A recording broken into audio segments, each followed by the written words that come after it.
Olha, a cada rodada que passa nesse Campeonato Brasileiro, a gente percebe que há um abismo, e eu não me lembro, nos anos anteriores, de haver esse abismo tão grande entre as equipes que estão garantidas, ou muito perto de garantir, brigando, né, por vaga na Libertadores da América, pré-Libertadores, e as outras.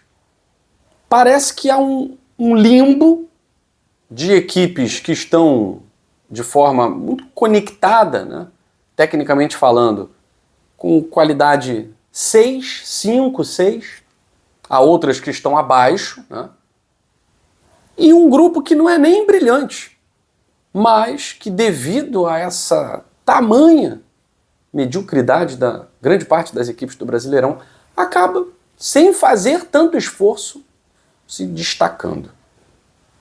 Flamengo, Palmeiras, Cruzeiro e agora o Mirassol.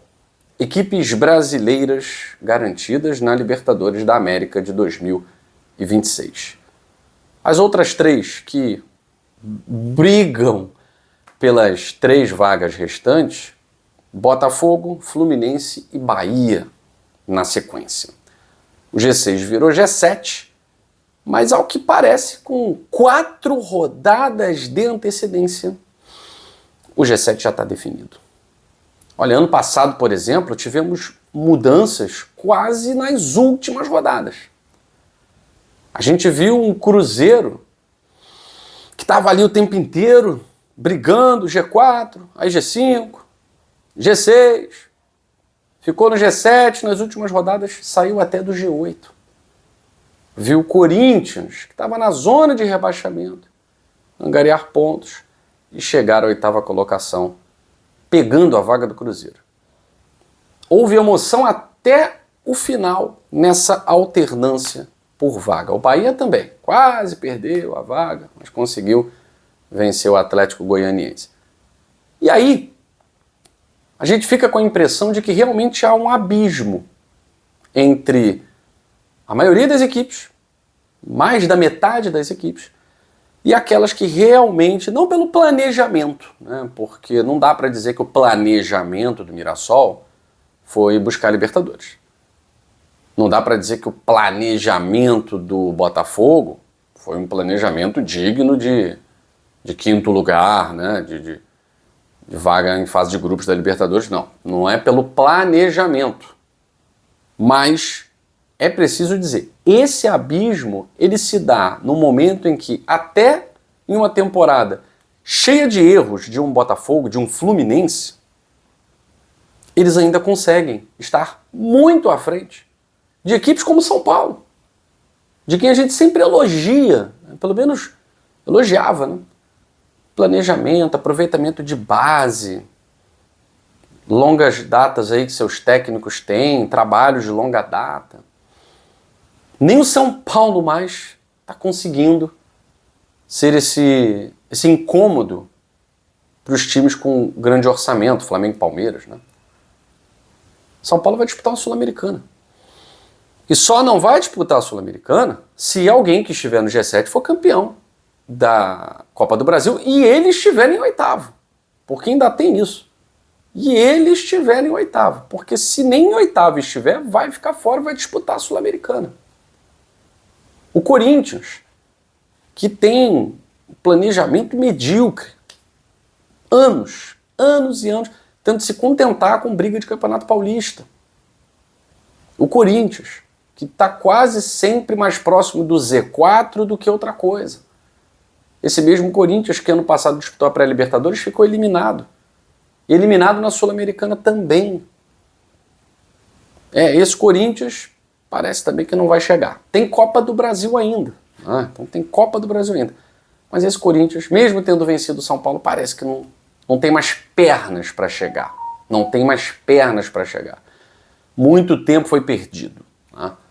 O Red Bull Bragantino, que vem numa fase muito boa, dos últimos 4 jogos foram 3 vitórias e 1 derrota. Isso também não serve. Se o Wagner Mancini mantiver esse aproveitamento, 3 vitórias e 1 derrota, provavelmente ele não vai conseguir vaga na Libertadores. Por quê? Porque o 7º colocado, que é o Bahia, perdeu para o Fortaleza ontem em casa, ele está a 8 pontos do Bragantino. 8 pontos. Faltando 12. 12 pontos estão em disputa. Vamos lá. 8 pontos. Se o Bahia vencer algum desses 4 jogos, vai pegar o Sport. Vai pegar o Sport. Então a tendência é que vença o Sport. E o Bragantino tropeçar em um, já vai ficar impossível. Já vai ficar impossível. Porque aí vai faltar 3 rodadas e não vai dar para tirar essa diferença. Tá? Então, a situação desses clubes que estão ali no G7, principalmente Botafogo, Fluminense e Bahia, que ainda não garantiram 100%, mas o Botafogo, por exemplo, está com mais de 99% de chance. O Fluminense mais de 98% de chance. Tem 9 pontos à frente do Red Bull Bragantino, com 4 rodadas para terminar o campeonato. Né? O Botafogo está a 10 pontos do Red Bull Bragantino, do São Paulo, do Corinthians, né, que são ali, respectivamente, 8º, 9º e 10º colocados. Então, 10 pontos. 10 pontos. Dependendo até um empate contra o Grêmio, já coloca o Botafogo já 100%. Mas é claro que o Botafogo está visando vaga direta. Né? A briga do Botafogo já não é essa. E mesmo o Bahia, que perdeu em casa, ainda está numa situação muito confortável. Muito confortável. Então, esse abismo que está cada vez mais se concretizando entre grandes clubes, ele se deve ao quê? Por quê? Grêmio e Internacional. Historicamente, clubes de ponta de tabela. O que aconteceu com esses clubes? O Grêmio teve um ano de 2023 atípico, muito por conta do Luis Soares, porque o resto tem sido sempre o campeonato do Grêmio esse. Brigar para não cair. Esse tem sido o campeonato do Grêmio há alguns anos. Né? Há alguns anos. E jogou Série B há pouco tempo. Voltou da Série B em 2022.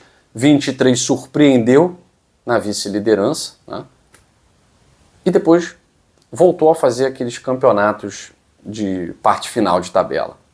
Já vai jogar Sul-Americana aí pela, sei lá, em tantos anos, 5 anos, já é a terceira vez que o Grêmio vai jogar Sul-Americana. Um time que se acostumou e muito a jogar e ganhar a Libertadores. O Internacional, ele consegue ainda alternar momentos bons e péssimos. Essa temporada é um péssimo momento. O Inter não tem nem a Sul-Americana garantida. A situação do Inter é tão grave que nem a Copa Sul-Americana está garantida até o momento. Se tiver G8 na Libertadores, o Inter tem mais chance de disputar a Sul-Americana, porque senão provavelmente não vai disputar nem a Sul-Americana. Estou falando de uma equipe que esteve disputando a Libertadores da América esse ano. Complicado, né?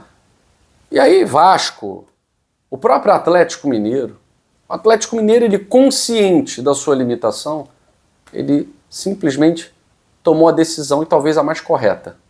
Não vamos ganhar o Brasileiro, não vamos ganhar a Copa do Brasil, não temos como disputar absolutamente nada de alto nível. Vamos focar na Copa que dá, na de baixo nível, Copa Sul-Americana. E o Atlético Mineiro fez isso com muita coragem e com muita competência. Tem muita chance de ganhar um título de segunda grandeza na América, mas que vai lhe garantir o retorno à Libertadores da América. Tá? Então o Atlético Mineiro atirou e atirou certo. É claro que esse tiro pode se revelar um fracasso se o Galo perder a final para o Lanús. Né?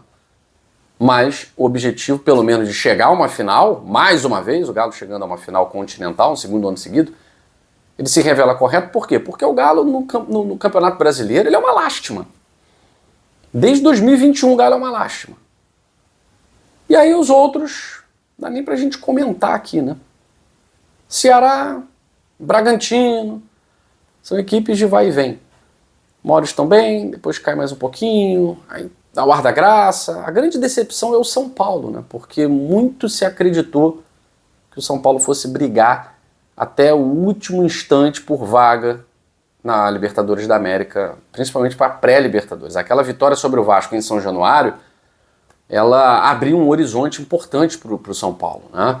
Olha, dá para chegar, a gente vai brigar, a gente vai encostar. Chegou a ficar 5 pontos.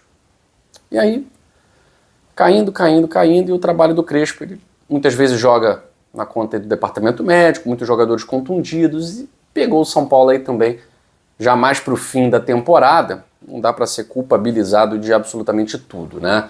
É muito mais aí o planejamento errôneo do São Paulo, que não conseguiu sustentar o trabalho com o Zubeldia, que está muito bem no Fluminense, né? Enfim, Fluminense, Botafogo e Bahia, super tranquilos. A questão é, quem vai começar a temporada mais cedo, numa pré-Libertadores, e quem vai ter um refresco, um descanso aí, para só pensar em fase de grupos. Fico por aqui até a próxima edição do Dois Toques, a casa do futebol.